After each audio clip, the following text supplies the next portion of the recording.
Hey, what's up, guys? Today we're going to be taking a look at the Tier None J Arm and just give a little bit of overview because I noticed that there wasn't actually many videos about this product online, and just kind of see if it's worth your $20 or whatever it was that I picked it up for at specwargear.com. So I've got it mounted right now to my real Wilcox L4G24 mount, and I've got it attached to a MUM-14 here. And just right off the bat, it works fine with the real Wilcox mount as well as the Replica L4G24, which is what I was using it on before. This is a SOTAC one. If you can take a look at my channel, I've got a review of this as well. But I have it mounted up on this MUM-14 here, which is what I use to loan out to my buddies when we go play night games or go for night hikes. So it's really kind of just a secondary device that I can use to loan out, and I didn't really want to buy a real Wilcox arm because those can be like $200. I just kind of needed something, cheap and easy to fit on that works. So I can confidently say that it works pretty fine right now, and my experience with it, I've been pretty impressed so far. But let's take a deeper dive and take a look at it here. So right off the bat, you can see, just standard J arm that screws into a threaded hole there on your mount, on your device. But the kind of cool thing about it is that you can flip it from, left eye to right eye just by using this plunger push button here. I think just like the real Wilcox arm. And that works pretty flawlessly. I've got a buddy who's left-handed, so I'm hoping when he uses it, he can just flip it over, and you might need to readjust kind of the tilt on it and reconfigure your mount here, but you don't have to fully unscrew the arm from the device, which is pretty nice. So here it is on the mount. There is a slight bit of wobble there, and let me see if I can get that on camera. So there's some wobble, but it's kind of at a weird, the wobble direction is this way, so it's not directly up and down. And when you're moving around, it's not really that noticeable. But I bet if you used a bungee system, like from your arc rails or something, you could totally eliminate that bounce and wobble on the device. So, for $20, I'm not really complaining at all.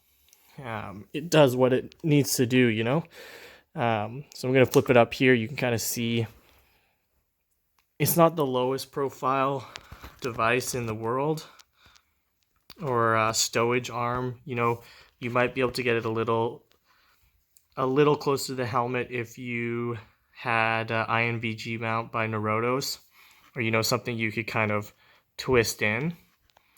And actually, I've heard there's some devices you can buy on Instagram. This guy from Germany's 3D printing like a pivoting J arm that allows you to kind of articulate it like you would a binocular pod. And that seems pretty cool, but it's 80 euros, so a little bit more expensive than this one, but might offer you a little bit more kind of a tighter in configuration when you have it stowed. But that's not really the primary concern, at least for why I bought it. So that's how it looks like when it's stowed. And let me flip it around so you can see on the other side as well. And I guess when you have it on the left side, or your right eye, if you're left-handed, that's kind of how it looks like when it's flipped to the non-dominant eye. For me, your right eye. So I'll take it off the mount here, and we can take a closer look about how I actually mounted it to the MUM-14, because it's a little special in how you mount it as opposed to a PVS-14. Okay, so we're back here with the device just by itself. The arm just by itself. And how I have it mounted to the MUM-14 is actually using the JDAPT adapter plate, which is used for MUM-14 or I guess AGM or ARMA site style rails. I'm not sure if that's like a European standard or not, but it's basically a way to adapt that rail to the PVS-14 style of just a single screw.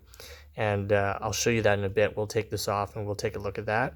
But first I kind of wanted to show you where that, I guess that wobble is coming from that I kind of tried to demonstrate earlier. So you can see that the dovetail, there's a little bit of play there. And again, you know, it's kind of like that SOTAC arm that I was talking about in my other video.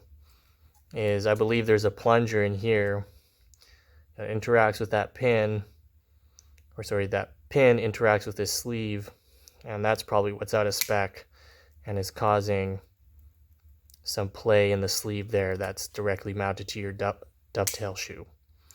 You know, is that a big deal for, you know, 25 bucks or whatever it is that it costs for this mount?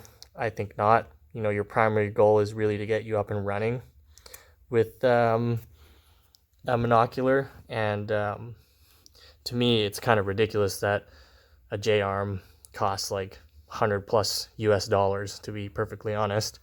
So, you know, something like this, we just want a solid lockup to the device itself, and any kind of play you get can probably be mitigated with some bungees or some other method. It also has a height adjust built into the arm itself, which is really nice if you can't get that fully dialed in with your mount, or you don't want to fuck with your mount in the field. This might be like a quicker way to adjust the height of the actual device itself. Other than that, you know, it's a J Arm. What else is there to really say? Besides that, it mounts up, locks tight with the shoe, and that it has a little bit of a wobble issue.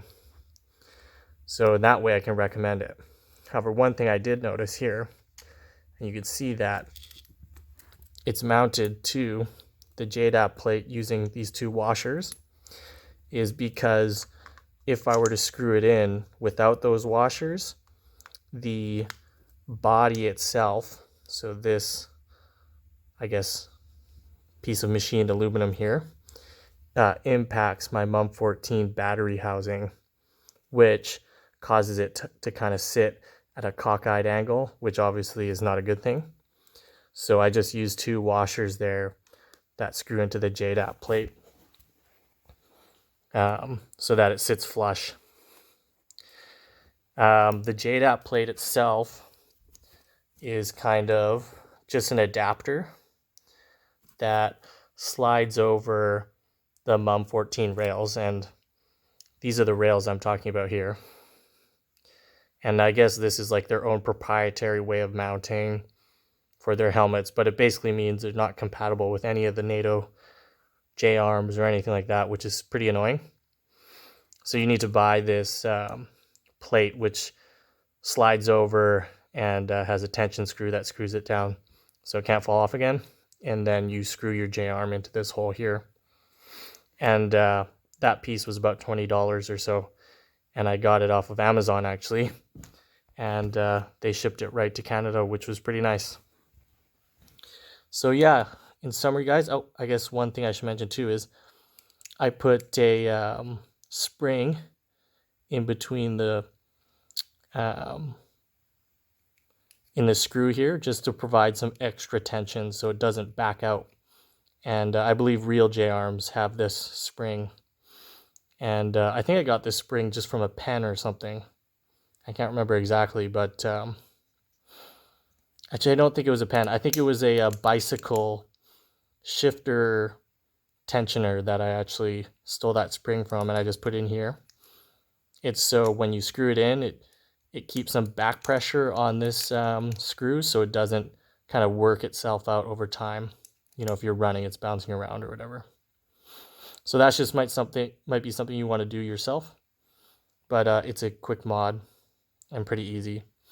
So yeah, I guess in summary, guys, I don't really have any complaints with this Tier 9 J Arm. You know, it works for my purposes. It was cheap, and it was ITAR free. You know, the worst thing about it is it just has a little bit of wobble, but you know, that can be easily mitigated with any bungee or anything like that. So if you guys, you know, ever use this J Arm as well, let me know if, you know, you experience any weird problems or anything like that in the comments. And of course, guys, if you like this video, just make sure to like and subscribe if you want. And I'm gonna hopefully try to push out some more YouTube videos for airsoft content and maybe some night vision related content. And hopefully that this helps you guys and you enjoyed the video. Thanks for watching.